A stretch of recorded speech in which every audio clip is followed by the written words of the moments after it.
channel Prida Educare. I am back with the second part of the chapter Transport of Food and Minerals in the Plant.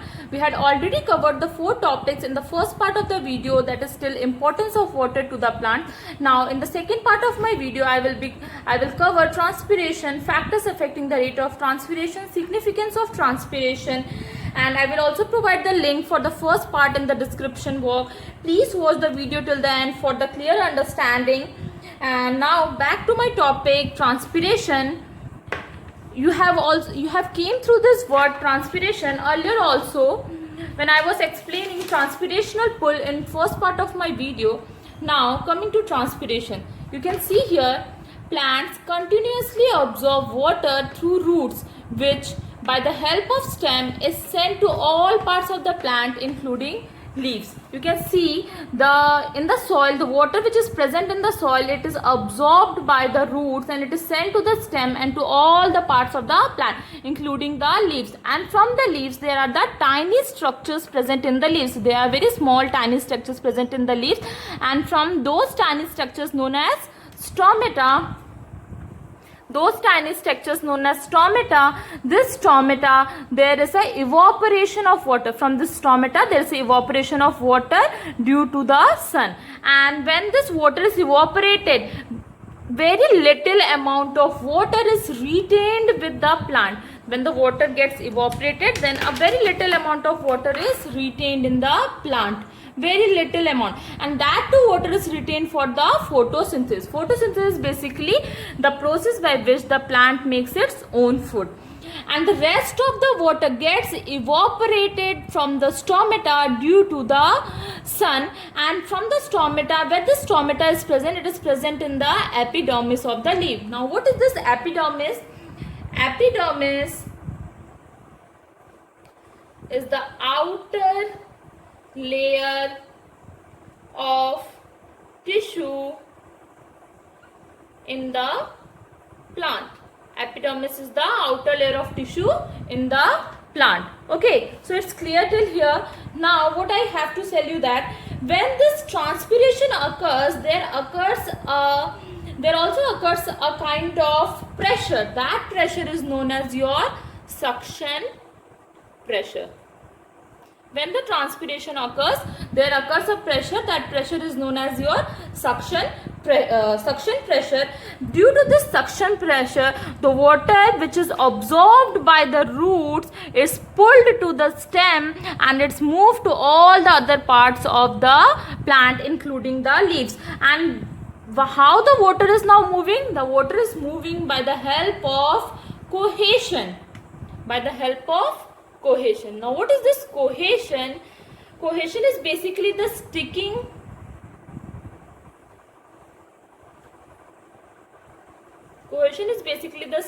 together of particles of the same substance.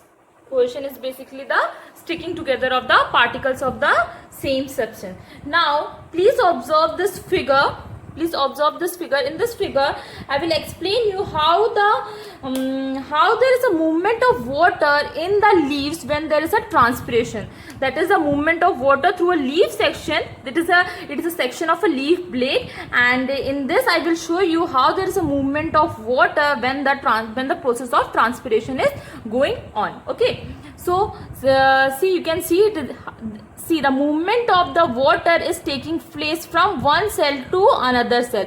There is a movement from cell to cell. There is a movement that is cell to cell movement. From this cell to this cell and from this cell to this cell, and it will keep on moving till it reaches a substomal air space. When it will reach a substomal air space, then by the help of stomata, the water vapors will come out, and these spaces are known as the intercellular spaces. Intercellular spaces are those spaces which are present in between two cells. So these are the intercellular spaces. The spaces which are present in between the two cells are known as intercellular spaces.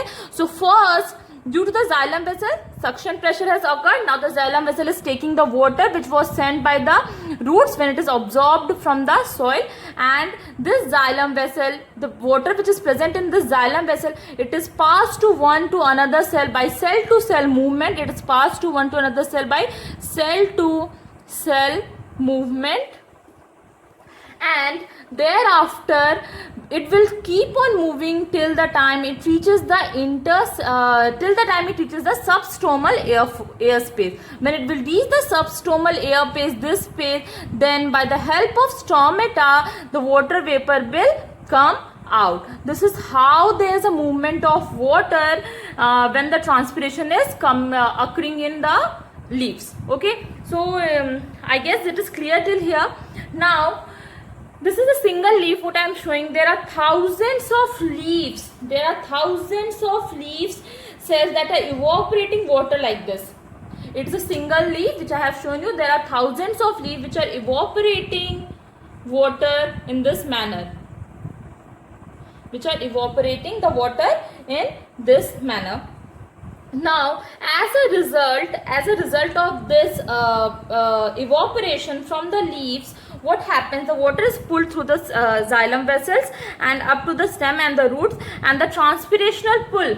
So this you can say it is a transpirational pull, that pressure which is pushing the sap to move upward and the water to move upward. So this transpirational pull is basically very strong. How much strong it is? It is strong up to that it can draw up to 50 meter or more in height in the tree. It is so strong that up to 50 meter or even more than 50 meter of height, it can draw up the water in the plant. Okay, for the process of transpiration to occur. So here we complete our transpiration. Now we will move to the factors affecting the rate of transpiration. So the factors affecting the rate of transpiration. Now, before coming to factors affecting the rate of transpiration, I will like to explain you one topic, that is the transpirational stream. From the topic transpiration, transpirational stream is basically when the water vapor is absorbed by the roots and it is taken from the roots by the help of xylem vessels, and it is passed to the trunk region and then to all the different parts of the plant and to the leaves also. Then this flow of water from the roots to the different parts of the plant, including the xylem vessels or the vascular bundles, is known as transpirational stream. Okay, so I will write it and show you. Movement of water from the root to trunk or your stem by xylem vessels, that is vascular bundles,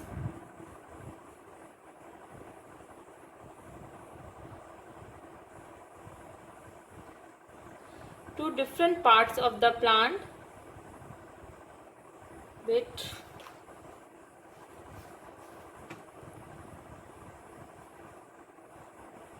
To different part of plant.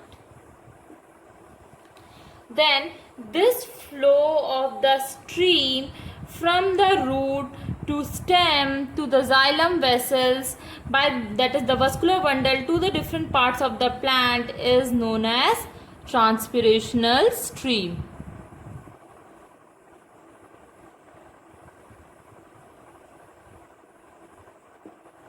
Okay, so now we will move to the factors affecting the rate of transpiration. Basically, there are 4 factors which are affecting the rate of transpiration from the leaves. That is, the first one we are going to deal is your sunlight. So how the sunlight is responsible for the rate of respiration. See what happens in the sunlight. In the daylight, when there is a sun, when there is a sun. So in the daylight, this tiny structures, stomata, are open. This tiny structure, stomata, are open. In the daylight, tiny structure, stomata, are open. And this open stomata allows the water vapor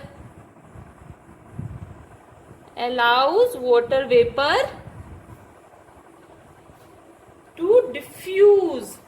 I have already explained you what is diffusion in the first part of the video. So diffusion is basically the movement of gas, liquid or solid from high to low concentration. So your diffusion is basically the movement of gas, liquid and the solid from high concentration to low concentration. So here, when there is a sunlight, that is the daylight, when there is a sun, that is the daylight, this tiny structures present on the leaves, they are known as the stomata. This stomata are basically open during the daytime, and when they are open, it allows the water vapor to diffuse through them into the atmosphere. It allows the water vapor to diffuse through them into the atmosphere. So in the daytime, the transpiration is high. In the daytime, transpiration is high. Okay. Now during night, what happens? During night, most of these small tiny structures known as stomata present on the surface of the leaves, this tiny structure remain closed. When they remain closed, the rate of transpiration is low. The rate of transpiration is low because when this tiny structure remain closed, the water vapor did not find the path to escape out to the atmosphere. When they remain closed, water vapor does not found the way to escape in atmosphere. The water vapor does not find the way to escape in atmosphere. So during the night time, the transpiration rate is low. So it is clear now. When the factors affecting rate of transpiration, the first one is our sunlight. During sunlight, that is the daylight, the stomata remains open. During the daytime, the tiny structures present on the surface of the leaves, this tiny structures, when they are open, it allows the water vapor to diffuse into the atmosphere, and thus the rate of transpiration is high during the daylight. Okay, and during the night time, the stomata basically remain closed. During the daytime, the stomata become closed, and when they are closed, the water vapor does not found the way to escape in the atmosphere. So at that time, the rate of transpiration is your low. So you can now understand how the sunlight is responsible for the rate of transpiration. Now your next one is yours. The next one is your temperature.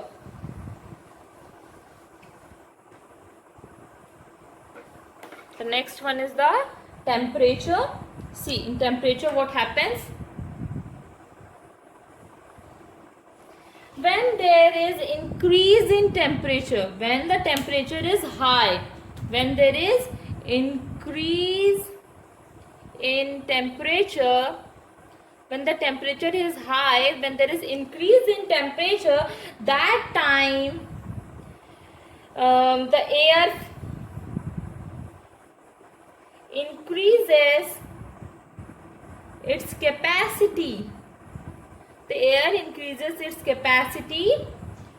The air increases its capacity to hold more water vapor.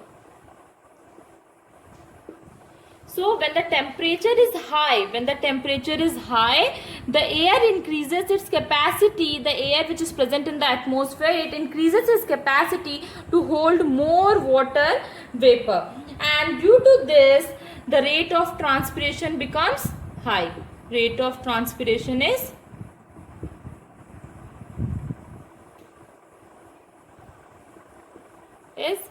high.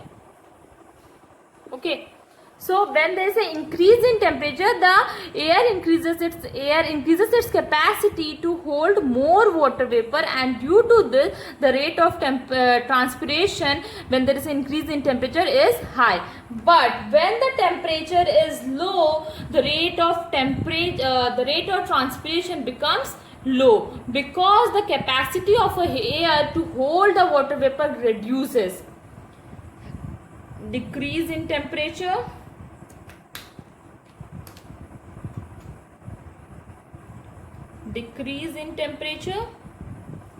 capacity of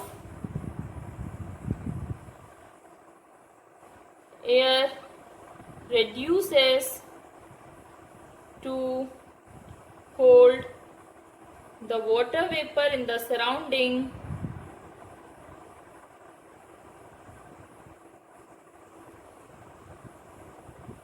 and thus the rate of transpiration is low. So this way the temperature works. When there is an increase in temperature, air increases its capacity to hold more water vapor, and thus the rate of transpiration becomes high. When there is a decrease in temperature, the capacity of the air reduces to hold the water vapor in the surrounding, and thus the rate of transpiration is low. So in this way the temperature works. Now the third one is your humidity. So in humidity also, when there is an increase in humidity, then the transpiration is low.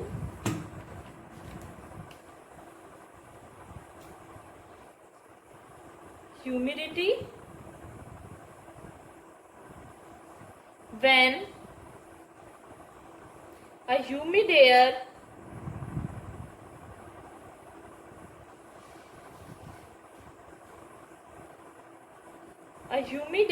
it contains more water vapor in it.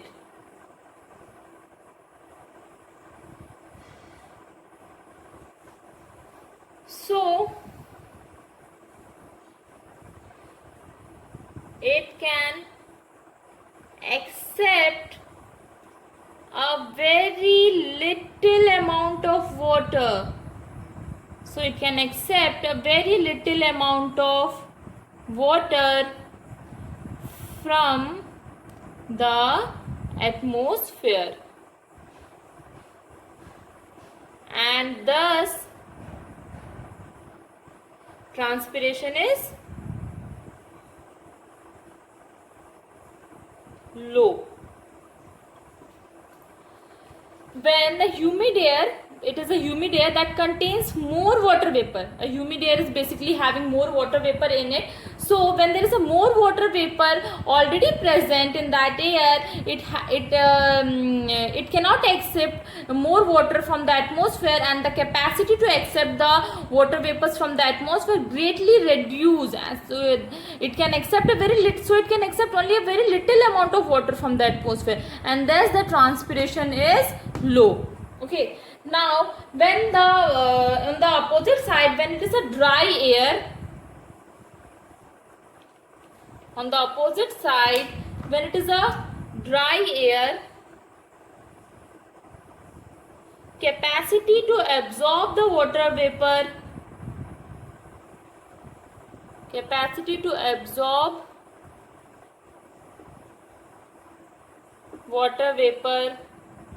increases, thus transpiration increases. So In humidity, a humid air is basically containing water vapor in it. When there is already water vapor present in the air, it can accept a very little amount of water from the atmosphere, and thus the transpiration rate is low. But in the dry air, the amount of the water vapor in that air is already less, so it has more capacity to absorb the water vapor, and thus the rate of transpiration increases. So now the last one is your air movement, which affects the rate of transpiration.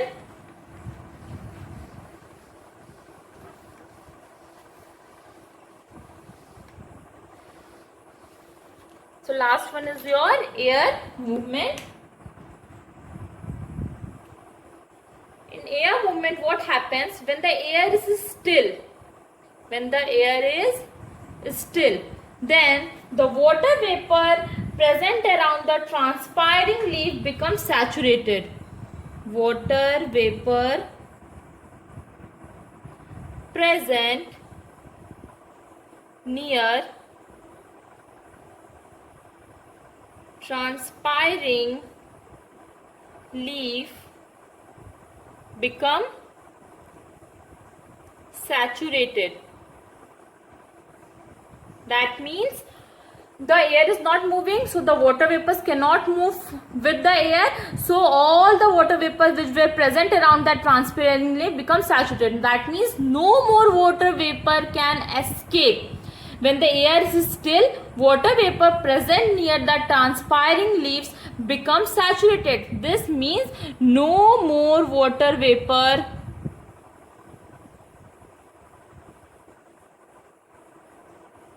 can escape.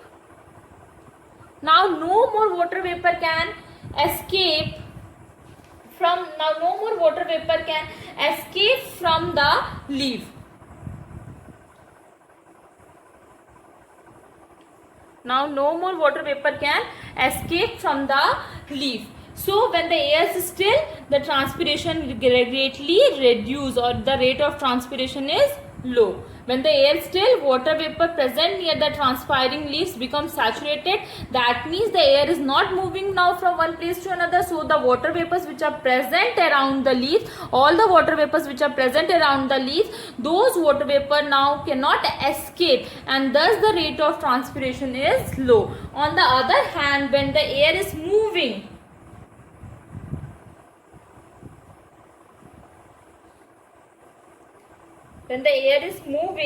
at that time water vapor will be swept away, will be moved away.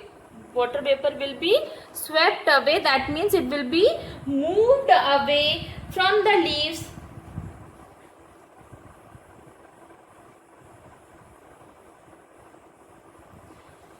when the air is moving, water vapor will be swept away from the leaves. When the air is blowing now, the water vapor which are present around the leaf, they will be swept away from the leaf as soon as they diffuses out of the leaf.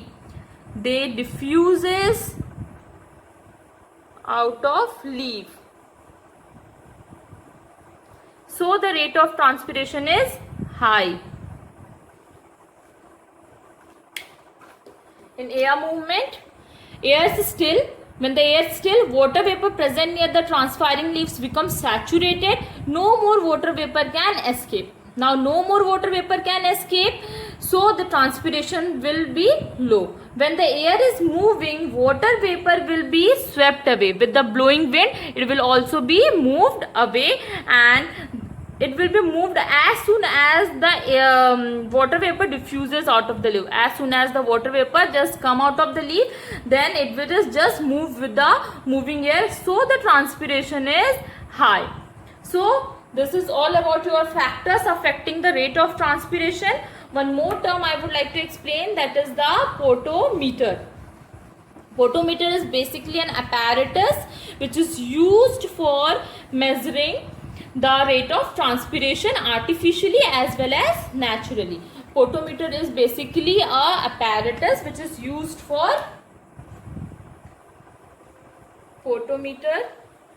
It is an apparatus, means it is an instrument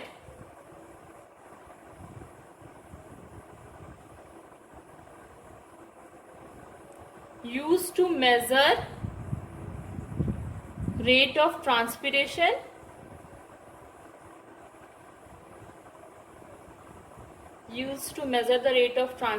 in plants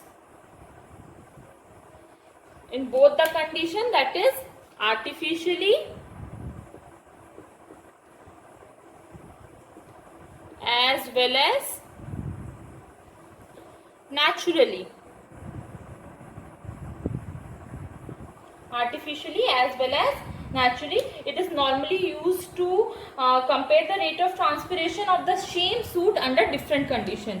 This is the same suit. If this same plant is kept under different condition, that is air movement, sunlight, temperature, humidity, then what are the changes in the rate of transpiration? That changes are measured by the help of this instrument or the apparatus. This is the potentiometer. It is used artificially as well as naturally. So the second topic of today's lecture, that is the factors affecting the rate of transpiration, is also over now. Now we will move to the third topic of the today's lecture, that is the significance of the transpiration.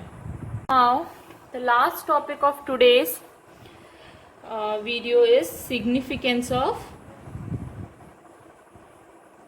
transpiration.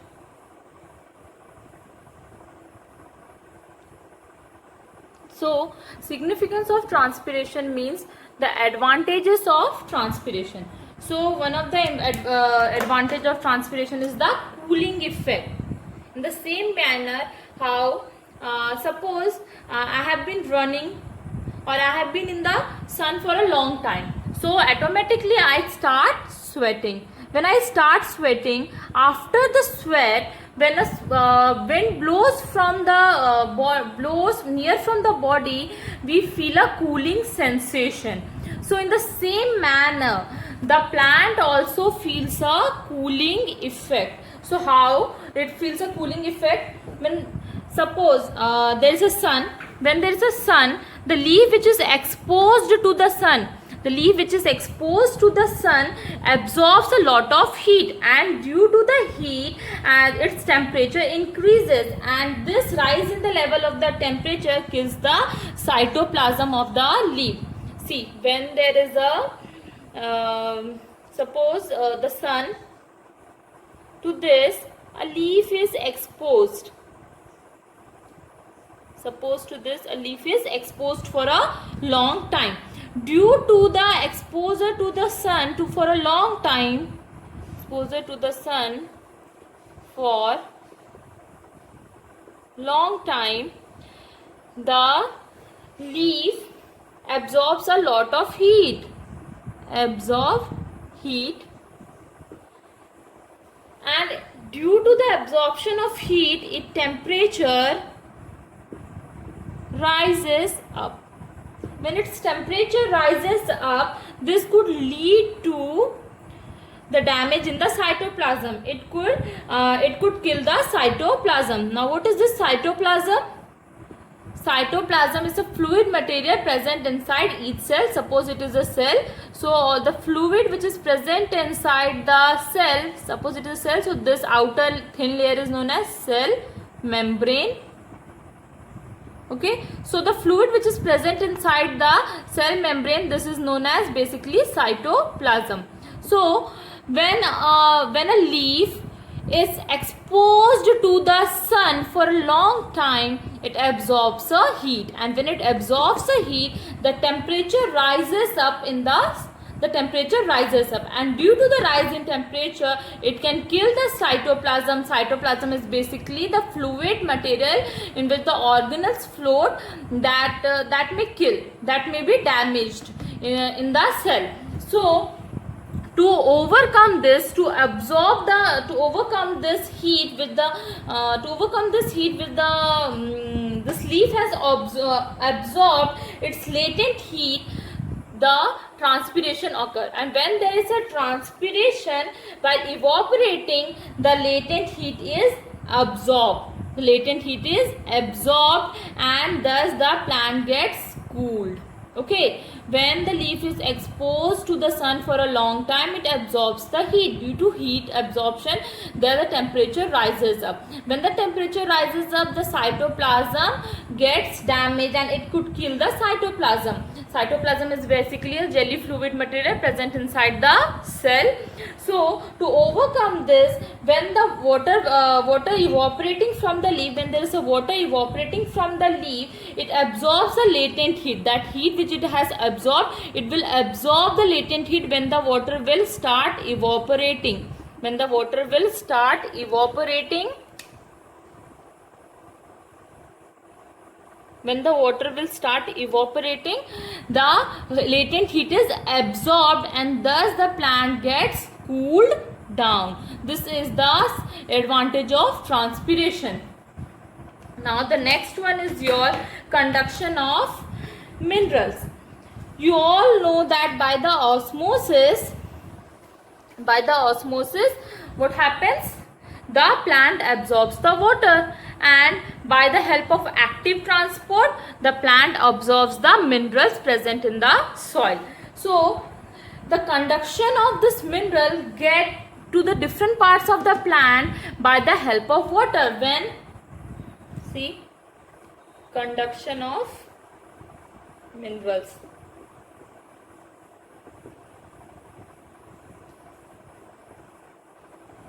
Minerals are absorbed to the plant by the help of active transport, whereas water by the osmosis. So how these minerals can reach to the different parts of the plant? By when it is dissolved in water.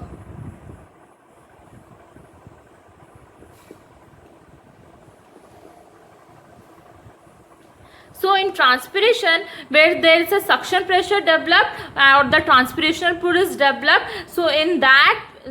due to that transpirational pull, the minerals also get absorbed, passed to the different parts of the plant, and it gets dissolved in the water and passed to the different parts of the plant by the help of active transport. So the transpiration also helps in the conduction of minerals. Now the last one is your ascent of sap. In the previous topic I have told you, in the previous video I have told you that part 1, that what is ascent of sap. Sap means basically the water which is pulled up, which is pulled up by the plant, basically the water which is absorbed by the plant, absorbed by plant, that is known as sap. So the water which is absorbed by the plant and is pulled up to the different parts of the plant, that process is known as ascent of sap. So our transpiration helps in the ascent of sap, because due to transpiration, transpirational pull occurs. Due to transpiration, transpirational pull occurs, and this transpirational pull causes the sap to move upward and thus helps in the conduction or ascent of sap. So these are basically the significance of transpiration. Apart from the significance, there are a lot of disadvantages of transpiration, or I can say that there are more disadvantages of transpiration than its advantages. How? A lot of energy is wasted in lifting up of extra water. A lot of energy is wasted in lifting up of extra water. When due to transpirational pull, a lot of extra water is also lifted by the roots, and in that process a lot of energy is wasted. So this is one of the disadvantages of transpiration. The second one is it causes shedding. It causes shedding and wilting It causes shedding and wilting of leaves. The leaves either fade from the leaves either shed out from the plant and falls on the ground surface or it gets fade off, it gets wilted, it gets fade off, or it gets shed up from the plant. So this is the another disadvantages of transpiration. Apart from that, when a lot of water is wasted in transpiration, a lot of water from plant is wasted in transpiration. A lot of water is wasted up in transpiration, and it reduces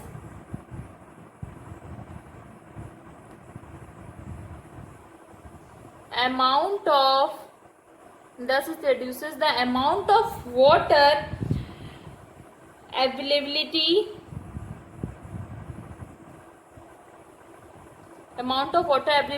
for further limits for further growth of seeds and fruits. So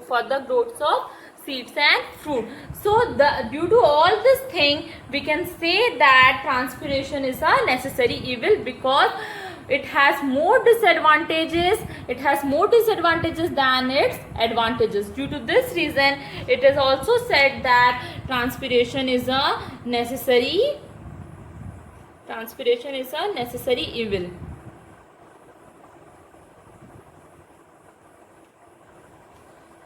So here we come to the end of the today's lecture. We have completed all the 3 topics, that is the transpiration, and then your factors affecting the rate of transpiration. In that we have dealt with the 4th thing, that is the sunlight, temperature, humidity, air movement, and the last one is your significance of transpiration.